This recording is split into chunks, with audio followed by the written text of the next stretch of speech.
জগৎপুরের বাসিন্দা বলাই ছিল একজন রাখাল। শয়তানি বুদ্ধিতে তার ঝুড়ি মেলা ভার ছিল। সারাক্ষণ গ্রামের লোকদের বিরক্ত করে অতিষ্ঠ করে তবেই শান্তি পেত সে। গ্রামের লোকেরাও বলাইয়ের জ্বালায় খুব রেগে থাকত। বলাই কিন্তু তাতে বেজায় মজা পেত। একদিন সে তার দুই গরু লালু আর কালুকে নিয়ে মাঠে চড়াতে যাচ্ছিল। পথে যেতে যেতে তার মাথায় শয়তানি বুদ্ধি কিলবিল করে ওঠে। তাদের গ্রামের রতনকে ডেকে সে বলতে থাকে, কি গো রতন ভাই, সকাল সকাল কোথায় চললে? এই একটু শহরের দিকে যাচ্ছি বলাই। তুমি এই গরু দুটোকে নিয়ে কোথায় চললে? এই লালটাকে নিয়ে মাঠে চড়াতে যাচ্ছে গো। ও, আর কালোটাকে?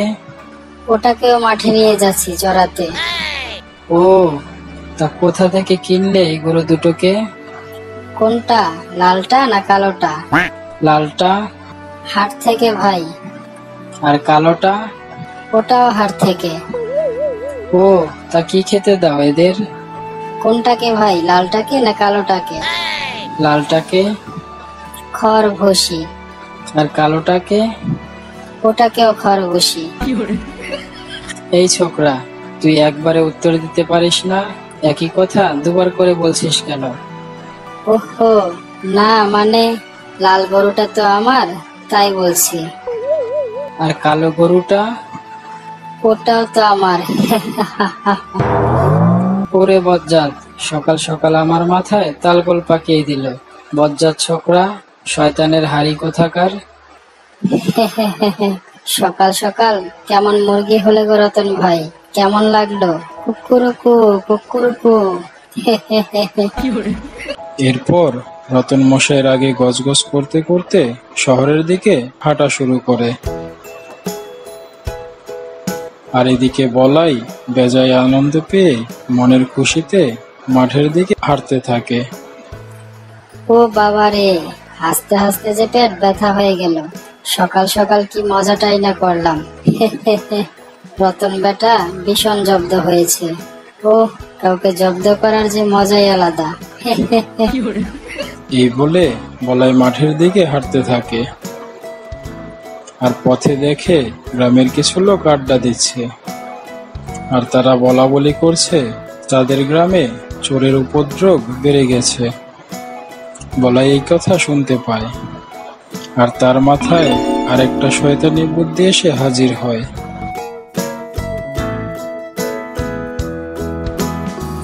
সে মাঠে যেয়ে গরু দুটোকে ঘাস খাওয়ার জন্য ছেড়ে দেয়।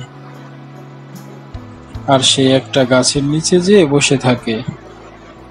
দুপুর পেরিয়ে যখন সন্ধ্যা নেমে আসে, বলাই তখন চিৎকার করতে থাকে, বাঁচাও বাঁচাও, কে কোথায় আছো, আমাকে বাঁচাও।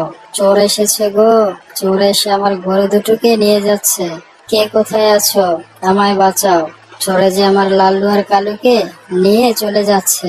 বাঁচাও, কে কোথায় আছো, আমায় বাঁচাও। বাঁচাও বাঁচাও। বলাইয়ের কে চিৎকার কোথায় আছো, শুনে আমাকে গ্রামের বাঁচাও। লোকেরা সব চোর ছুটে এসেছে আসে। গো, চোর এসে।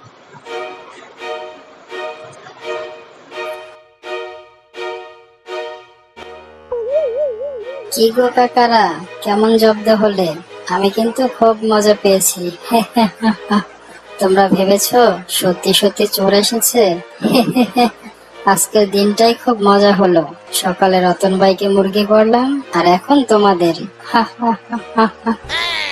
তবে রে হতচ্ছাড়া, এই শয়তানি করে আমাদের ডেকে আনলি। বদমাইশ, বজ্জাত, তোর এত শয়তানি বুদ্ধি! কেমন মজা পেলে গো, সেটা তো বললে না একবারও। শোন বলাই, কাজটা কিন্তু ভালো হলো না। তোর একদিন এমন অবস্থা হবে, তুই সত্যি সত্যি বিপদে পড়বি, কিন্তু তোকে কেউ সাহায্য করতে আসবে না, মনে রাখিস। এই চলো সবাই, চলো। এই বলে তারা সবাই চলে যায়। এরপর কয়েকদিন পার হয়ে যায়। একদিন বিকালে বলাই তার গরুদের খাওয়ানো শেষ করে বাড়ি নিয়ে যাবে, এমন সময় দুটো চোর আসে তার কাছে। আর চোখের পলকে বলাইকে বেঁধে ফেলে। আর বলাইয়ের গরু দুটো নিয়ে হাঁটা শুরু করে। বলাই ভয়ে চিৎকার শুরু করে। বাঁচাও, বাঁচাও, কে কোথায় আছো? আমায় বাঁচাও, সত্যি সত্যি চোর এসেছে গো। চোর এসে আমার গরু দুটোকে নিয়ে যাচ্ছে। কে কোথায় আছো? আমায় বাঁচাও, চোর যে আমার লালু আর কালুকে নিয়ে চলে যাচ্ছে গো। বাঁচাও, কে কোথায় আছো? আমায় বাঁচাও, বাঁচাও, বাঁচাও। এদিকে কে কোথায় বলাইয়ের আছো? আমাকে চিৎকার বাঁচাও। গ্রামের লোকেরা চোর শুনতে এসেছে পায়, গো, চোর এসে কিন্তু তারা মনে করে বলাই আবারও মজা করছে। এই আবার ঢং শুরু হয়েছে, বাদর ছেলে কোথাকার। এই চলো সবাই চলো, এখান থেকে চলো। এই বাদরটার জ্বালায় এখানে বসারও উপায় নেই। হ্যাঁ হ্যাঁ, চলো সবাই, চলো চলো। এই বলে সবাই চলে যায়, আর বলাই একা একা বলতে থাকে। হায় হায়, আমার বদ বুদ্ধির জন্য আমার লালু আর কান্নুকে হারালাম আমি। আমার দুষ্ট বুদ্ধি যে আমাকে শেষ করে দিল। হায় হায় হায় হায় হায়।